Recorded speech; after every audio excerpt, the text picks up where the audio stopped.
Welcome back mga kalapatids. Tumigil na nga yung malakas na ulan, may ambon na lang. Pakawala tayo ng mga ibon natin mga kalapatids. Lipad na. Mautak tong mga to ah. Alam nilang umaambon ah. Si Beautiful RC andun nasa likod mga kalapatids. Antayin natin lumipad si Panday. Kailangan nila yan kasi bukas may training na naman mga kalapatids. Lumalayo na ang training. Si Panday ayan nagbubong. Susunod si Flavia mga kalapatids. Lipad na. Nagbubong din. Oh no! Beautiful RC dyan ka na lang sa loob. Kasama mo si Alak ng Gubat. Yung lumipad ha. Pakawalan ko to pang mawala yung ibon. Batek lipad. Padrino lipad. Hatakin mo yung dalawa. Aww. Lumipad na nga yung dalawa mga kalapatids. Bali apat na sila. Kailangan pang pakawalan yung dalawang pangwala yung ibon para sumabay itong dalawang ibon natin i-training mga kalapatids. Umaambon pa rin. Kailangan kasi natin magparonda para mabatak yung katawan nila mga kalapatids. Galing mo pala dyan ah. Hindi ko alam ah. Beautiful si Alak ng Gubat. Dyan na lang kayo sa loob. Pahinga na lang kayo dyan.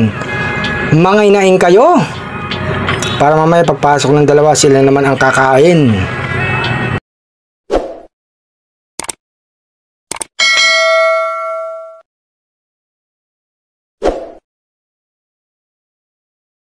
Yung dalawa nakatambay na, samantalang si Padrino at si Batek lumilipad pa. Para tuloy itong dalawa ang sumasabak sa training ah. Ayun na sila mga kalapatids. Eto na nga pangwala yung ibon natin. Mukhang bababa na mga kalapatids. Maambon pa rin. Ayan na, pababa na mga kalapatids. Dumiretso pa. Iikot lang yan mga kalapatids. Bababa na yung dalawa. Andun pa rin sa taas oh. Etong dalawa masipag lumipad mga kalapatids. Ayan na, bumaba na mga kalapatids. Dediretso na yan. Sa loob, di nagtatagal sa labas yan. Ayan, maganda sa kanilang dalawa mga kalapatids. Pag pinakulan mo, ayan na oh.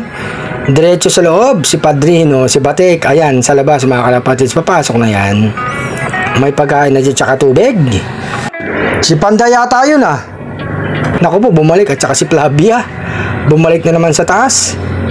Nailang. Etong dalawa na sa loob na mga kalapatids. Batek at Padrino. Ibang klase talaga Padrino. Poging ibon. Pangwala yung ibon. Bumaba lang ako. Pagpanik ko, andito na yung dalawa mga kalapatids. Si Flavia at saka si Panday. Sila na nga yung kumakain. Tapos yung dalawa na nauna sa Alak ng Gubat at saka si Beautiful RC mga kalapatids. Nakakain na yan. Andito sa taas, nagpapahinga na.